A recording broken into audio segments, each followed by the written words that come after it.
Hello.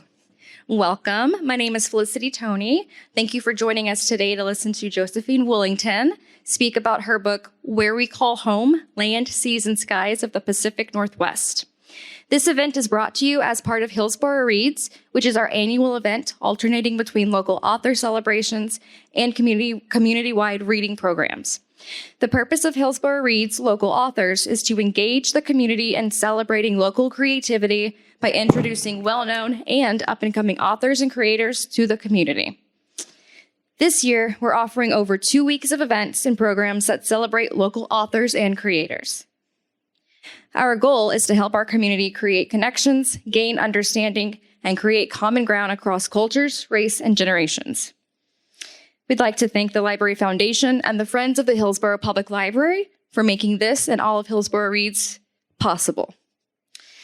So next up is Josephine Woolington. She's a writer, musician, and educator. She previously worked at several newspapers in Oregon and is currently a freelance journalist focusing on stories about the natural world. She also teaches music to kids and adults at a nonprofit music school in North Portland. Great, it's all yours. Okay. Thank you so much for having me. I think this is my first library event, so I'm excited to be here. I love libraries. Actually, I renewed a library card during this, the process for researching my book, so it was fun to check things out again. This is the cover of my book. How I've been structuring these talks is I just go through each of the species. So it's a natural and cultural history essay collection about 10 different plants and animals and clouds in the Northwest.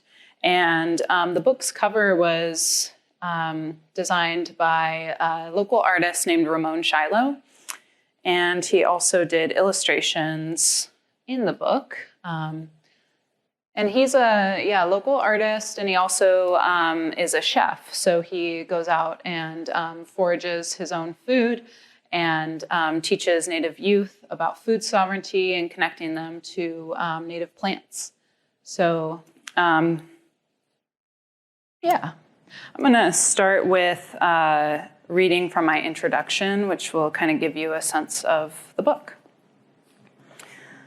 I'm from the Willamette Valley, where my home was once a lake bottom after a 2,000-foot tall ice dam hundreds of miles away collapsed and inconceivable amounts of water flooded the ground I now walk on.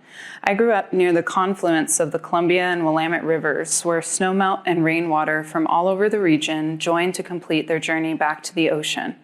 Not far from my childhood home, grizzly bears once indulged in Oregon white oak acorns, condors showed off their wingspans, and long ago, bison roamed. Until a few years ago, I didn't pay much attention to what kinds of birds visited my backyard or what types of trees lined my neighborhood streets. I didn't think much about how Portland's Tualatin Mountains had formed from ancient basalt flows that now give the rich the best views in the city. I didn't know how long East, who we now call Mount Hood, has watched over the valley.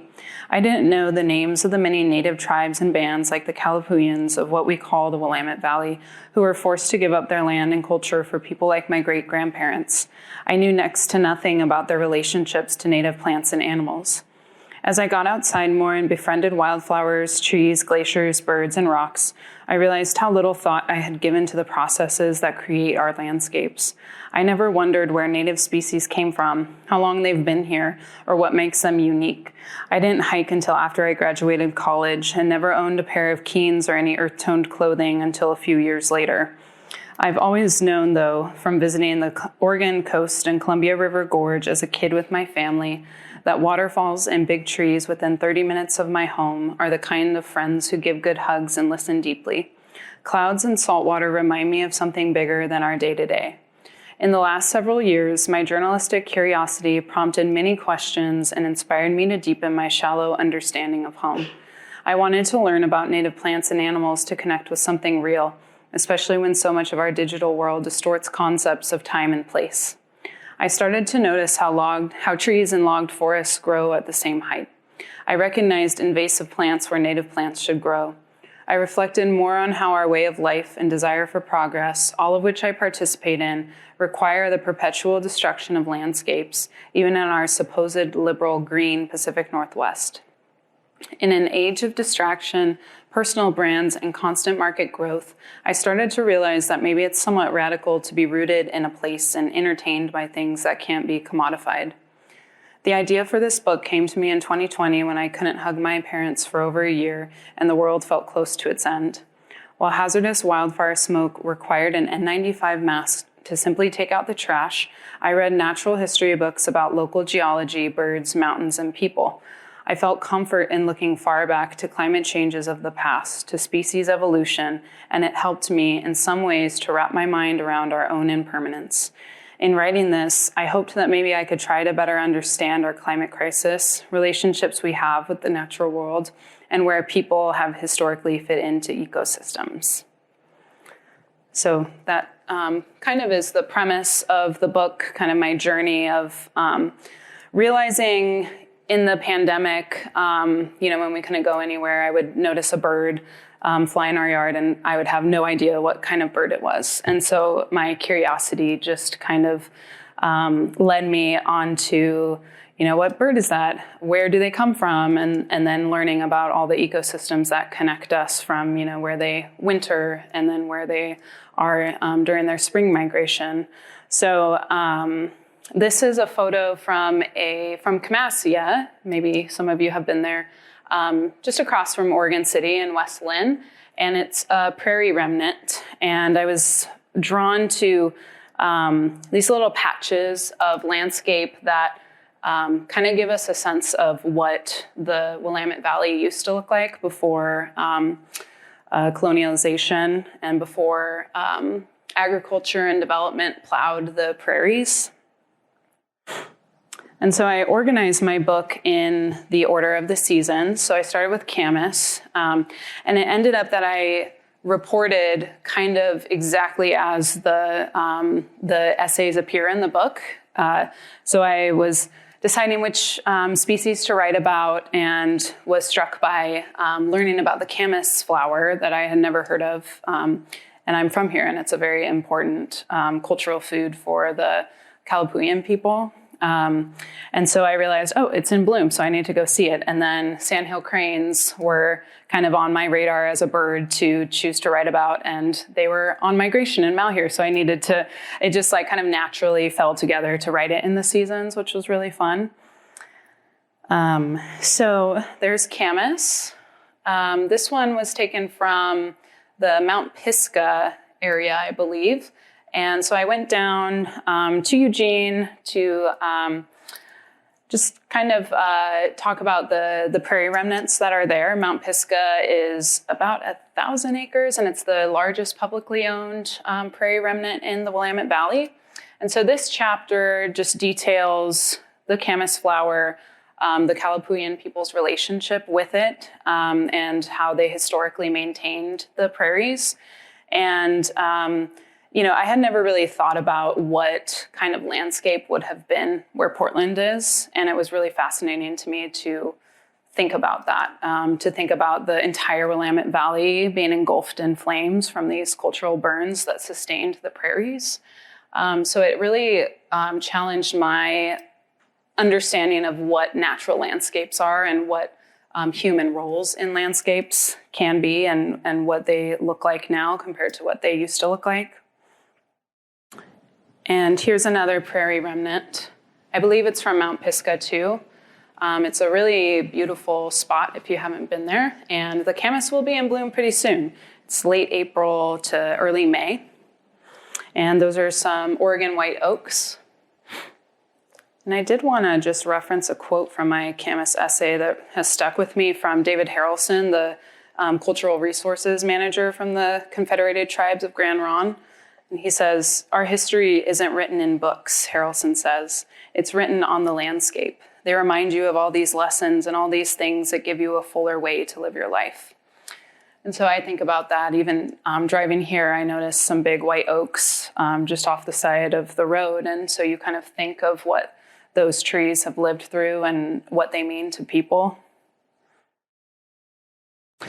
And here's the sandhill crane. So that's the second essay. I apologize for the quality of the photos, but as I always say when I give this presentation, I like to show the individuals who I saw. So these are my binocular photos. This crane, the nesting one, is a greater sandhill crane, and they come from the Central Valley in California and come up to breed in Oregon, Idaho, and Washington. And then the other one is likely a greater, but could also be a lesser. So there's kind of two subspecies of sandhill cranes that come through the Malheur area, and the lessers are smaller, and they continue their migration farther up north. And this is a kind of a sense of what the area is like. In the far distance on your right, that's Steens Mountain. And historically this area, and it still, is wetlands, but had a lot of water. And in the crane chapter, I detail their challenges of the wetlands being developed. And I also, in each chapter, I detail kind of fun biology about all these animals. And cranes are really interesting. They do these elaborate dances that are really fun to watch. They have really loud calls because their tracheas are extremely long and they are coiled in their chest. And so they have these booming voices. And you can actually see cranes here on the Lower Columbia. So Frenchman's Bar Regional Park, just a little bit west of Vancouver, and Sauvie Island are great places to see, I think, about 2,000 cranes and like 10,000 snow geese. So you should check that out. And I didn't really realize that until I was further along in my reporting. And, I went all the way to Malheur to try to see sandhill cranes, even though I could have just driven, 20 minutes. And that just kind of shows like how disconnected we are to our landscapes and to these broader natural phenomena that are happening right in front of us, but we can kind of ignore, or they seem invisible if you don't seek it out. And here's an image from Frenchman's Bar. So it has, on a clear day, you can see all the volcanoes. This is Mount Hood and the snow geese. And my partner took this photo. I will give him credit. And there's the cranes. They're really huge. I think they're Oregon's tallest bird. And the next essay is about yellow-cedar. And I chose yellow-cedar. I knew I wanted to write about a tree, but I didn't necessarily want to write about red cedar, which I think most people are familiar with. And I was reading in a tree identification book about yellow-cedar, and I was just struck that I had really never heard of this species of cedar. So Oregon is kind of its southern part of its range. So these images are taken from right around Santiam Pass at Echo Basin. And the giant tree on the left is known as Big Mama because she is huge. The Forest Service researcher who I interviewed wasn't sure exactly how old she is, but probably at least 1,000, maybe 2,000 years old. Yellow cedar is very slow growing because they grow high in the mountains. So they start kind of around 4,000 feet, whereas red cedar is found more in the lower elevations. And what drew me to yellow cedar is I read about this kind of relic population of the trees in what's called the Cedar Botanical Area in the Aldrich Mountains, just kind of near John Day. So these trees are like Alaskan yellow cedars is what they're sometimes called. And so they usually grow in like really cold, wet, mountainous coastal environments like Alaska or British Columbia, Vancouver Island. But there's this relic population of them hundreds of miles away from their native range or habitat. And scientists think that these are from the Pleistocene, so when this area of eastern Oregon used to be more like Alaska. And so they've been growing in this north-facing slope that has a creek running through it, and it keeps the area really cool, whereas just surrounding it, there's ponderosa pines. So it's really fascinating. But you can see that some of them were scorched in a fire in 2006. And it was a fire burning nearby, and the Forest Service wanted to try to save this grove. And so they lit a lower intensity burn through the grove to try to save them, and it ended up killing 90% of them. So there are still some left. If you ever make it out there, I think it's worth it. It's just really unique little area. And I should say in the yellow-cedar chapter, I detail the Haida people's connection with the tree. I interviewed a Haida weaver, and she told me about how she processes their bark. And why it's in the spring chapter is you harvest cedar bark in the spring when the sap's running. And so they do it. I thought I had more slides, actually. Did I skip over? No, that's in the huckleberry. I'll show you in the huckleberry one where they're called culturally modified trees, and you can tell that they have been harvested, and they have just a big strip of bark missing, but the tree is able to regrow, and it doesn't harm the tree because of when they harvest it at the time of year. So summer has the western bumblebee, coastal tailed frog, huckleberry, and Olympic marmot. And this is an image from Mount Ashland, the meadows, just right where the PCT crosses through near the ski area on Mount Ashland. It's called Grouse Gap. And it's incredibly picturesque meadows, tons of flowers, as you can see here. And I went there to try to find western bumblebees. So the U.S. Fish and Wildlife has an annual bumblebee hunt. And I went there with my sister. And this chapter was also funny for me because I'm really scared of bees. And it was kind of my way of maybe reconciling our rocky relationship. So the western bumblebee, yeah, that's my sister, was one of the most common bees in the western U.S. Their range is huge. They are as far east as Wyoming, all the way down to the southwest, up into BC, and their population has declined by about 90% over the last 20, 30 years, largely because of a fungal disease that they likely caught from commercial bees.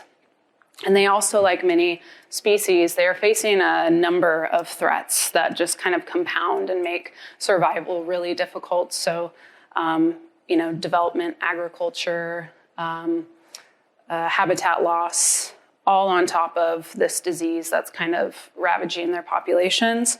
But they are found in mountain areas like Mount Ashland, though we didn't find them when we searched for them that day. That's me in the brush.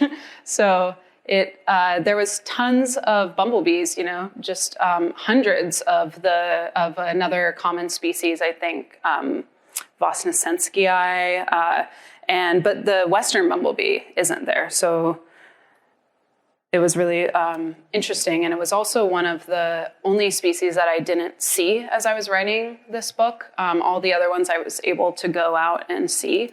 But I did happen to find one after I turned in the manuscript, and this is an image from Eagle Cap Wilderness. And we were at our camp at Muir Lake. That's Eagle Cap in the background, and what an epic spot to see, finally, the western bumblebee. And my partner was just kind of looking around these wild onions and was like, western bumblebee! And of course, I freaked out and ran over. So it was really cool. They are around. There's populations on Mount Hood at Timberline, which is kind of why the proposed mountain bike trails are a bit controversial, because the bumblebees are known to nest up there, and so that might disturb them. The next one is the coastal tailed frog, and this one was really fun. I got to go out with a graduate student at OSU who studies their mouth parts. And he took me to the stream on Mary's Peak that he has found tailed frogs in before. And this chapter details kind kind of the history of logging in the Coast Range, and these frogs are really old. They've been around for millions of years. They have a Rocky Mountain-tailed frog sister species, and they were separated when the Cascade Range formed. So that's wild to think. They're also a sister species to every other frog in the world. So they're kind of on their own little evolutionary branch. And they have a tail, which is their reproductive apparatus. The males have one. They can't hear and they can't speak, and they actually can't really land when they jump, they can't land, they just belly flop. It's really funny. So they're like not quite frog as we think of frogs, but they're kind of somewhere in between like frogs and their salamander siblings. So why they can't hear or can't speak is the researchers told me that it's likely because they evolved in mountain streams that are really loud.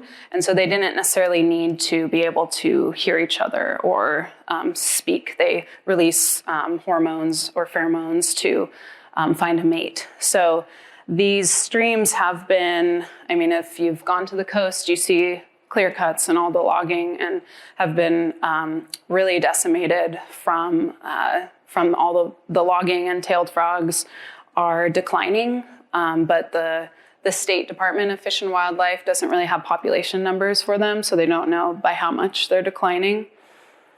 So this image is a coastal tailed frog tadpole, and you can see the mouth. It kind of looks like a stingray. It's like a sucker mouth, and that's part of their evolution because they live in these fast-moving mountain streams. They're able to latch on to the bottoms of rocks and just feed on whatever is living down there.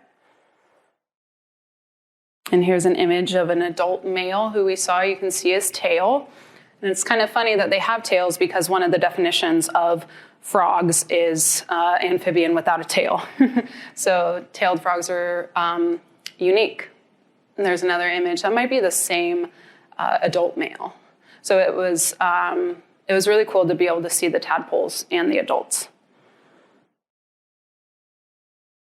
And then later on in summer is huckleberry season. Has anybody ever picked huckleberries out in the Mount Adams area, just out of curiosity? So this is in the historic berry gathering fields called Sawtooth. And as you can see, Mount Adams is in the background. And these fields used to cover hundreds of acres. They're kind of a remnant of what they used to be. And they're predicted to be gone within the next few decades if fire isn't returned to the landscape or if the Forest Service doesn't cut the trees. So you can see even the trees right here and the trees in the background, those weren't there, 100 years ago. Once the Forest Service banned cultural burns by the Yakama people, all these trees started growing and huckleberries have been pushed out. And you can even see all the bear grass too, which is maybe thought to be a competitor. So I detailed the Yakama people's relationship to huckleberries. This is a really nice sign up in the Sawtooth fields that just show the women drying their berries, and it was a really extensive process. Up on the top right is where you can see the berries on a Thule map, and then they have a log smoldering, and they dry from the fire and also the sun, and they just spend hours out there stirring the berries.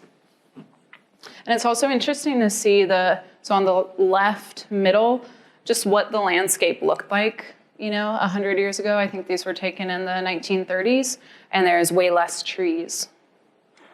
So the Yakama Nation is working with the Forest Service to do cultural prescribed burns and to do a bit of logging so that the berry fields remain. And this is a little unassuming. Let's see if I have yeah, you can see my cursor. So actually you see where the land kind of like, there's a little mound right here. And this is a site of one of those berry drying spots. So if I was with an archaeologist who worked in Gifford Pinchot for 30 years, and if she dug, she would find rocks and, charcoal from the smoldering log. And I'm just struck by, something that we could just walk over so easily and not know that this is, like a historic, culturally important site right there.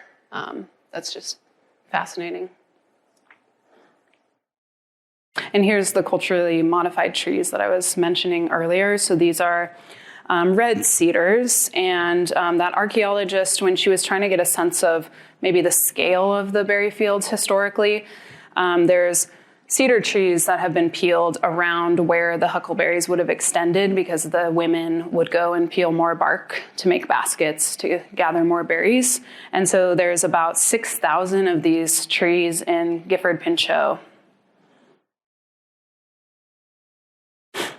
And here's a lovely image with a deer of Seven Lakes Basin. So this is on to the next essay about Olympic marmots. And this was from summer 2020,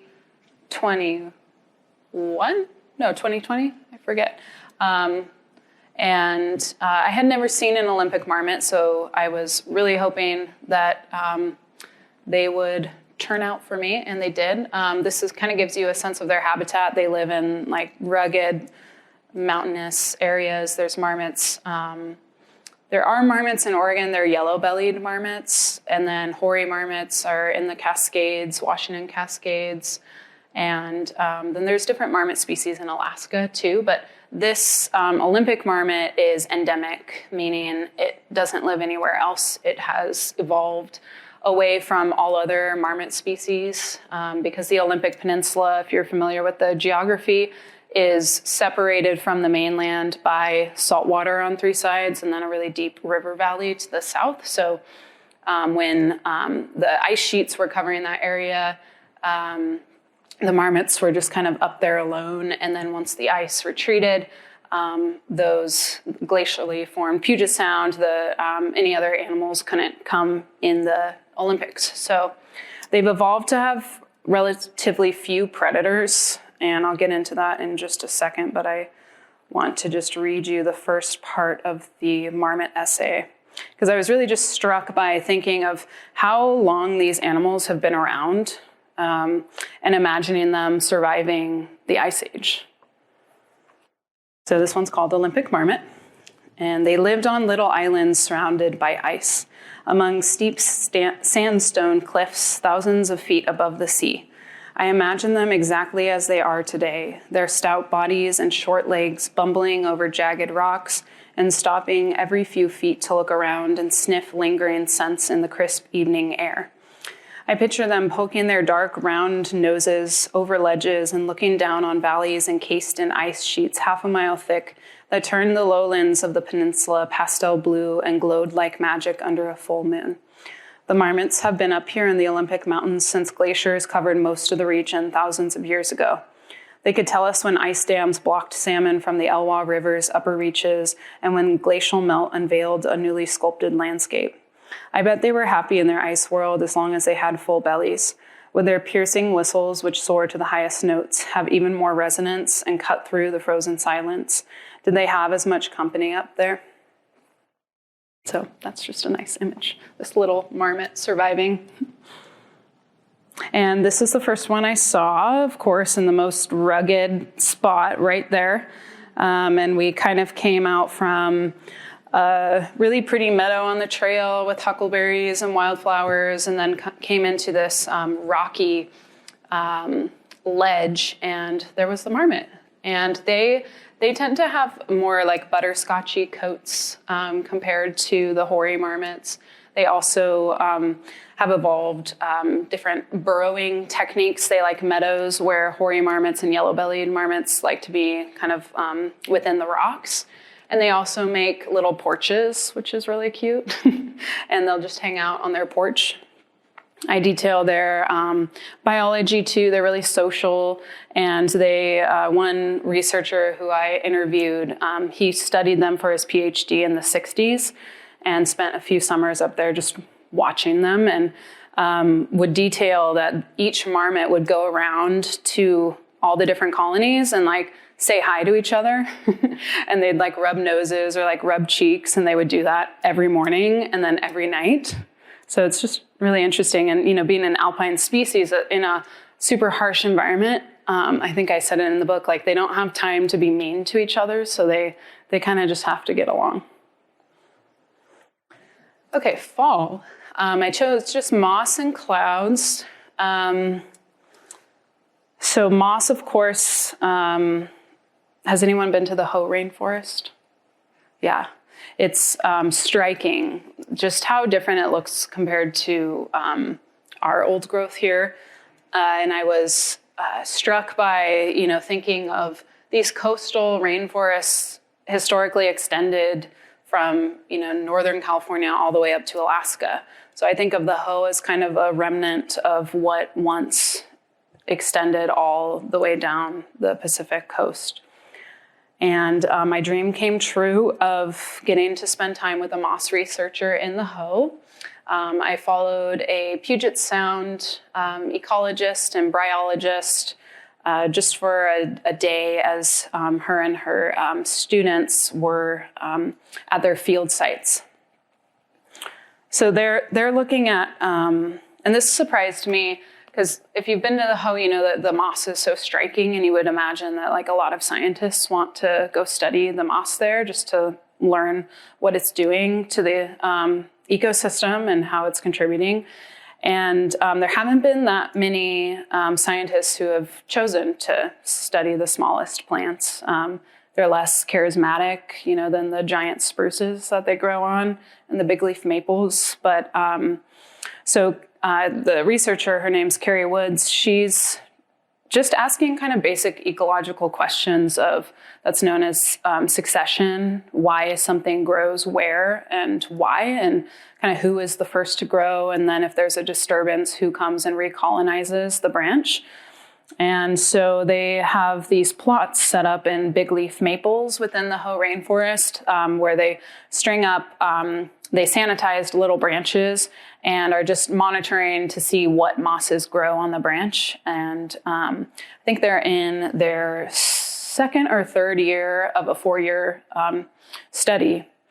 And so they also have plots down on the ground to see how mosses grow that would typically grow vertically, how they do growing horizontally, which is really interesting. And she just kind of exposed me to the idea of microhabitats that, some mosses like to grow on the trunk, or some really like the branches. And that just, broadens your perspective of when you look at a tree with moss covering it. There are specific species of mosses and they're growing there for a reason. So this shows how thick the moss mats get. And another researcher in the 80s, Nalini Nadkarni, she studied moss and big leaf maples in Olympic rainforests and found that this soil is unique to bryophytes, and that the maple trees actually have these roots that come up and under the mats. They're called adventitious roots, and they're like really thick. You would think that they were just the roots of the tree, but they're actually these specialized roots that come up and under the mats to supposedly get nutrients. But Carrie Woods was kind of wondering how many nutrients they get actually. So there's still just a ton left to learn about moss. And she gave me a little hand lens called a loop. So it's really fun to look at moss up close. It makes them 14 times larger. And in the book, I kind of just describe, like, if you actually take time to look at like a plot of moss on a tree or like on the ground, you'll notice that, there might be like 3 or 5 different species, and they actually have different leaf structures. And I compare it to like the magic eye photos, where it's all like a blur at first, and then you start to like see the individual picture. So this one is clouds. And this is an image from, I was just downtown Portland with an artist who is based in Olympia now, and she drew a series of clouds, and we're both kind of cloud lovers and cloud watched for 2.5 hours.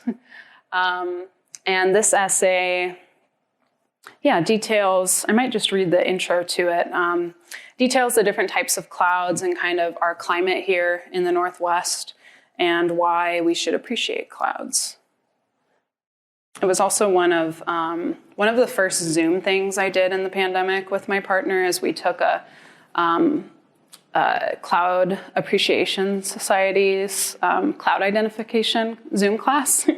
So there's a guy based in London who founded the Cloud Appreciation Society, and his whole kind of thesis is that blue sky thinking is boring, that blue skies are boring, that clouds make, sunrises and sunsets interesting. They make the skies more interesting.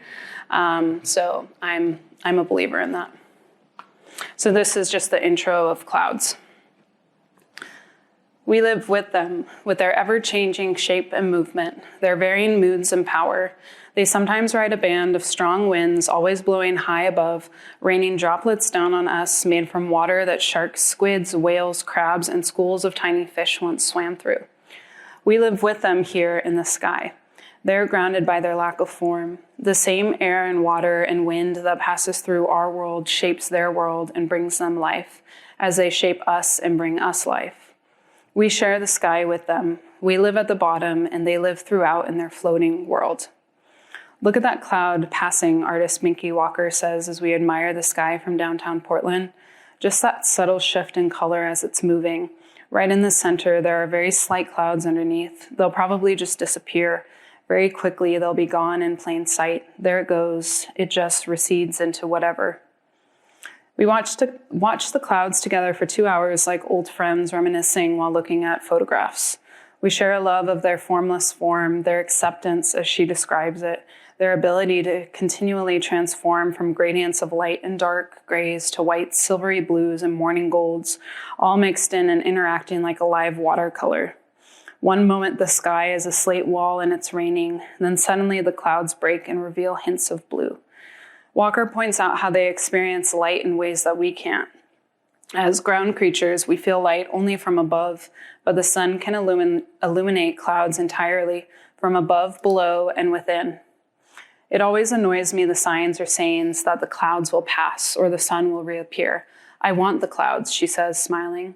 We're always trying to get to the happy sunny days, but the weather is here. What is it like to rest in that instead?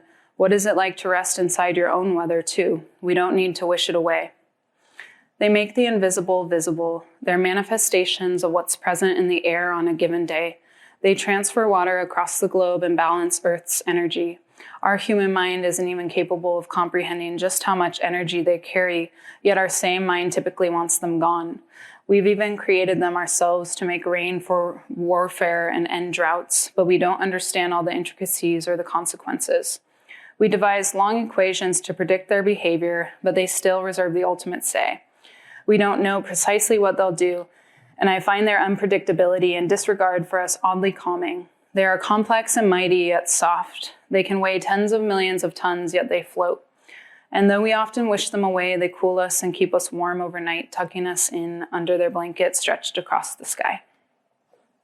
So I hope that you appreciate clouds more. So this is a photo from High Camp, which is on the northwestern side of Mount Adams. And I just show this photo because it was one of those moments that just struck me of the different cloud layers. So the bottom layer, there's stratus clouds, which is what is here with us today. And I just love how it looks, like a sea, and then the mountains become islands. And then we're in the middle layer at our camp, and then above us, the feathery cirrus clouds. And it was one of those things during the pandemic where when we couldn't, leave our house, and when state parks were closed, we couldn't even hike. And the clouds were really the only kind of aspect or thing that I felt like could get me, beyond my immediate world. And I just found a lot of joy just going on long walks and looking at the clouds and thinking of kind of what's happening with the clouds regionally. So I really love to look at these satellite images. This is from particularly strong atmospheric river, which I talk about in the book, that struck, I think, in November this year or October. And it's just incredible to think of, these storms originating out in the tropics, extending across the whole Pacific, and then bringing all of the moisture and snow to us. And so the last essay is in winter, and I chose the gray whale. So this is from Cape Lookout. I think it's the best spot to see whales. You do have to hike 2 miles out on the Cape, but you're able to see them from above, and so you can actually see their whole body, which is amazing. And we saw one breach one time. The gray whales will actually be migrating up in just a couple of weeks, so it's going to be whale watching week later this month, and I have a campsite reserved at Cape Lookout, so I will be here. So this essay details whale biology, evolution, but it also features the Makah people's relationships to whales. They were whalers, they are whalers, though they can't whale right now, but they're in the process of trying to. It's protected in their 1855 Treaty of Nia Bay. They're the only tribe that has a whale hunt rights in their treaty. And so this image is from the left, is from the Ozette archaeological site on the Olympic coast.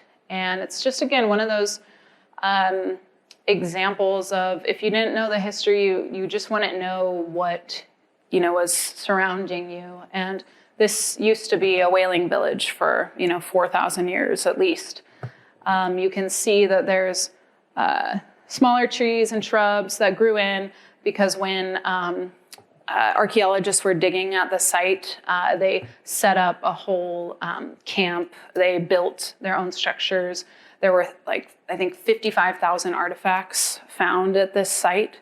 And so it's really remote, and they had to be airlifted there, and they lived there for a summer as they were sorting through the artifacts. And there's petroglyphs that are just a bit farther south of Ozette at Wedding Rocks.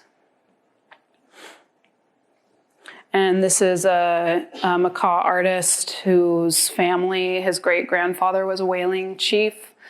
And I feature him in this story. I'm featuring him in a magazine story that will come out in May.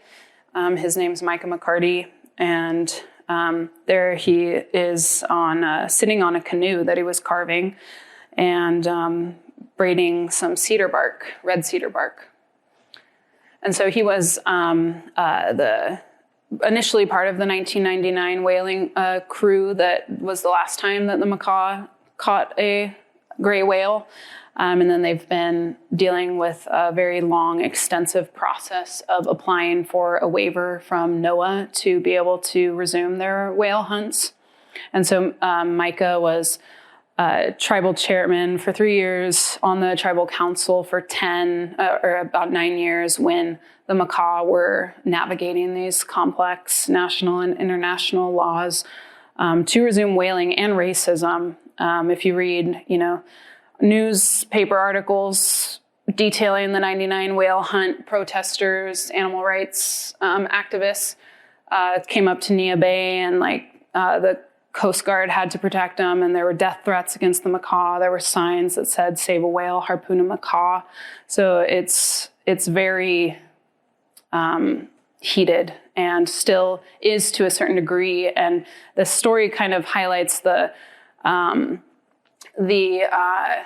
kind of some of the faults of the conservation movement of legislating people out of the ecosystems, and which is one of the reasons why we're at the point that we are with mega fires. Is people were they couldn't culturally burn, and so all this underbrush developed, and now we have massive wildfires because of it, in part. This is one of his pieces. There's actually a whalebone right there that he sometimes will carve with. And this image is called the solstice dinner, I think, or the first dinner.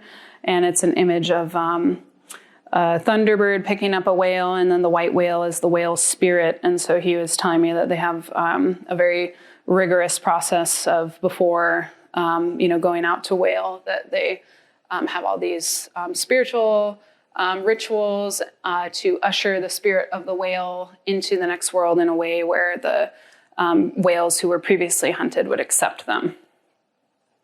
And this is an image from basically where his ancestral village of Wyatch would have been. This is the Wyatch River.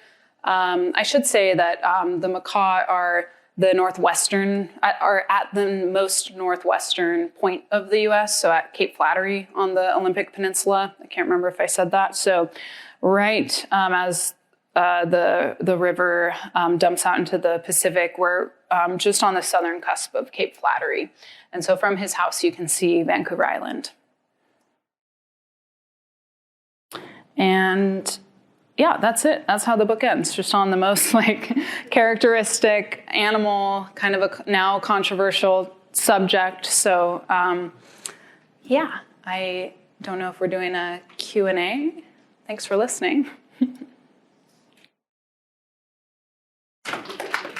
Thank you.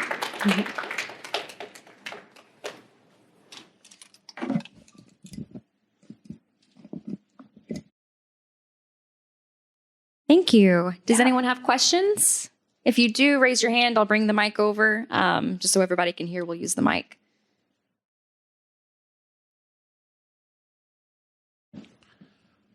I know you mentioned that the Makah people are currently working on trying to get their whale rights, but do you know if there's any other legislative action being taken to address the cultural burnings and the other human aspect of the ecosystems that have been taken away and has had adverse effects? Yeah, not necessarily legislation that I'm familiar with, but I know, in the Huckleberry essay, I kind of detail that the Yakama Tribe has been working with the Forest Service to implement burns back on the landscape. And with the Camas essay, the Confederated Tribes of Grand Ronde are, restoring fire to the landscape, doing it, through their own firefighters, but also working with Lane County. And I think that we're kind of starting to see that probably needs to happen. And I think the Forest Service, at least a Yakama elder told me that the Forest Service is starting to work with them more now. But it's complicated because, you have to navigate air quality laws or regulations, and people just don't want, huge fires right next door and what it looks like afterwards. So, but I would say overall, it seems like even if they burn, just 100 acres, it is something that is happening more because of the realities of our mega fires, and that, huckleberry fields are going to be gone if they don't do that. So, yeah. And follow up, do you know if there's anything that the average citizen could do to help support those efforts? Yeah, that's a good question. I mean, education, reading about it. You can donate to tribes. I don't know. I would have to think about a more concrete way that people could help. I think educating people, talking about it with others, just like getting more people on board and kind of understanding the issue. Yeah. I would say following some other organizations too. Like Park does great work, with National Forest, and then Oregon Wild. Yeah.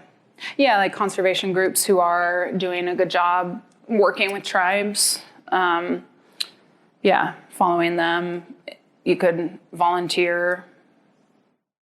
Yeah, if anybody else has ideas. It's always one of those things. It's feels like kind of like overwhelming and like, what can I do to help? But I think it's kind of like a collective shift that needs to happen. And if you were a Forest Service official, then you could do something.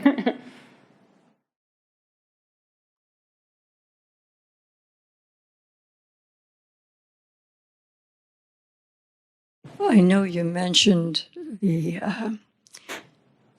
habitat of the yellow-cedar, but I didn't quite catch. You said there was a grove that remains. I didn't catch the site area. Okay. Yeah. Site area you were talking about. Right. Was it Gifford Beach? No, it's actually in the Aldrich Mountains, like in the Blue Mountains in eastern Oregon, like by John Day. I did hear you say John Day. Aldrich Mountains? Yeah, so I think maybe the best way, it's just a bit east of the Malheur a bit west of the Malheur National Forest. Okay. Yeah. Thank you. Yeah, and the road up there, if you ever go, is not so bad. It's not like a crazy forest road, but it's a trek to get out there. It's not easy. Thank you. Yeah. Oh, and one more. I think you said the excavation of the Makah. I've heard of that years ago. Yeah. Where is that museum? There is a museum, isn't there? Yeah. Yeah, the museum's in Nia Bay. It is Nia Bay. Yeah, it's really cool. It's been years. Yeah. Yeah, they have all the Ozette artifacts, but they're not all on display. But they have the 99 whale that the bones assembled, and it's hanging up in the museum, and it's just really stunning. And they have full-size whaling canoes and sealing, and just all their halibut hooks, the fishing hooks that like targeted very specific fish. And then they have, this one image was one of my favorite pieces from Ozette. It's a big, it's the dorsal fin of the humpback whale, and I think it's like 3 feet tall, and it's there's otter teeth that are all over it, but it looks like rhinestones. And so they have that on display. So if you're ever out there, highly recommend going to the museum. Thank you. Mm-hmm.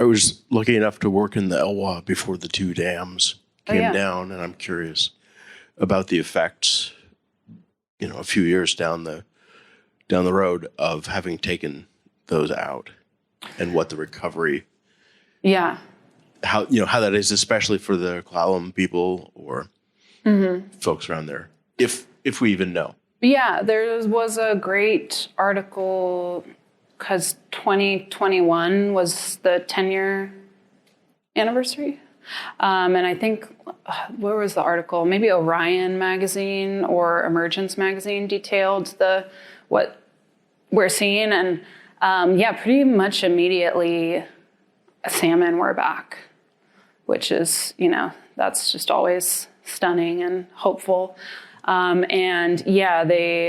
I can't remember, if they seeded anything, but I know I wrote about levee removal projects, and there was one in the Stillaguamish watershed, and they removed levees and allowed the tides to come in, the Puget Sound, and they actually didn't seed anything. And the natural seed sources were still there, buried, and they just needed water to interact with them. So I'm not sure if that's what happened with the Elwha too, but I know for sure that the salmon are back up in the stream. Yeah.